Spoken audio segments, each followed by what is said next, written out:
I swear లిటరల్గా నాకు భాగ్యశ్రీ కనపడలేదు. ఒక యాక్టర్. సో అప్పుడు చూసి నిజంగా నేను అప్పుడు వెంటనే డైరెక్టర్ గారితో అన్నాను నేను, ఏ అమ్మా భలే పెట్టారండి సీన్, అదే ఏమంటివి అనేది తాను ఎగ్జాక్ట్గా దింపేసింది. ఇప్పుడు అందరినీ తినేస్తుంది. ఇప్పుడు ఫైనల్గా ఏంటంటే మనం తెలుగు వాళ్ళం, తెలుగు స్లాంగ్లు అంటే ఎక్కడో విన్నో లేకపోతే కాపీ చేసి చెప్పొచ్చు. ఆవిడ ఇక్కడికి వచ్చి ఇక్కడ సినిమాలు చేస్తూ దీంట్లో రాయలసీమ తాలూకా ఆ స్లాంగ్ని పట్టుకో పేజీలు డైలాగ్ చెప్పడం అనేది ఎక్కడ మళ్ళీ ప్రాంప్టింగ్ కూడా లేదు అసలు అది ఫెంటాస్టిక్. వావ్. చెప్పండి, ఇప్పుడు చెప్పండి మీ క్యారెక్టర్ గురించి మీరు చెప్పండి.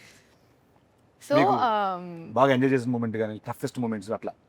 I mean, honestly, when I first heard the script, I was in love with the love story first and foremost because I'm a hopeless romantic. So for me, such kind of love for Lenin and Bharti was like beautiful. You know, I think Alage, husband, wife. I think it's such a beautiful story they have together. And then coming to my character, I think it's written so well. It has a lot of depth, and you know, as an actor, you hear a lot of narrations, kada, but when you hear depth for the character, everything you know about her, what she feels, how she is, how she acts, and I love the way the director wrote her. I think that's what made me come forward and give my 100%, because if not for the writing, I don't think you would see Bharti the way she is.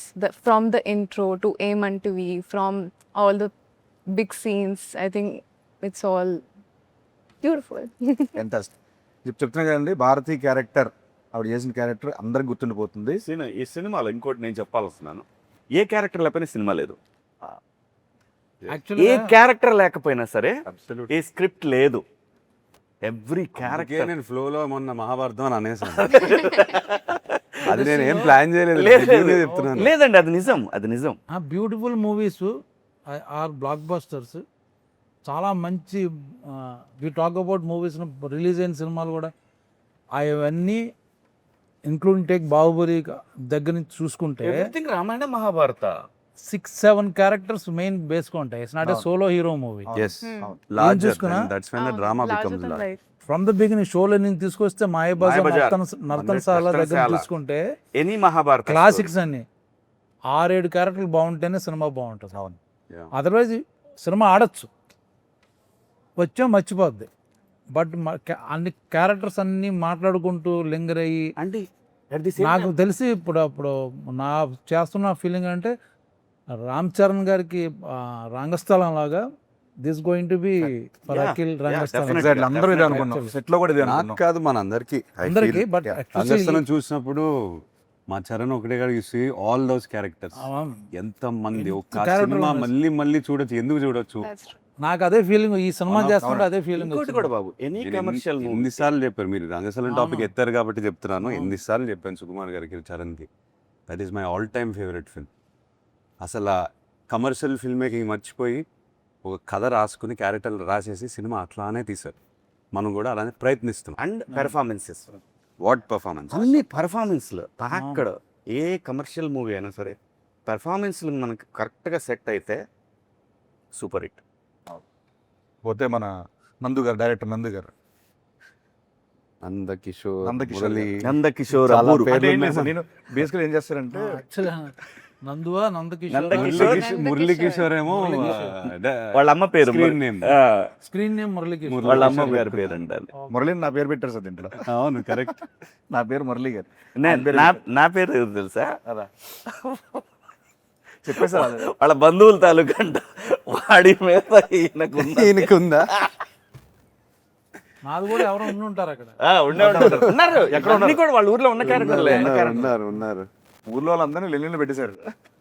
Bharati ఎవరో చెప్పలేదు అతను మనకి. ఎప్పుడైనా అడిగారు ఆయన్ని, మీ భారతి ఎవరు? ఈ భారతి ఎవరు? ఇన్స్పిరేషన్ రాయడానికి రామపురం నుంచి వచ్చారు. We'll ask him. సార్, ఆ కథ విన్నప్పుడు మీకు ఏమనిపించింది? అసలు ఈ కథ ఎత్తుకోవడానికి మైండ్ బ్లాక్ అయిపోయింది నాకైతే. నా గురించే రాశాడు అన్నట్టుగా అనుకున్నాడు ఆయన.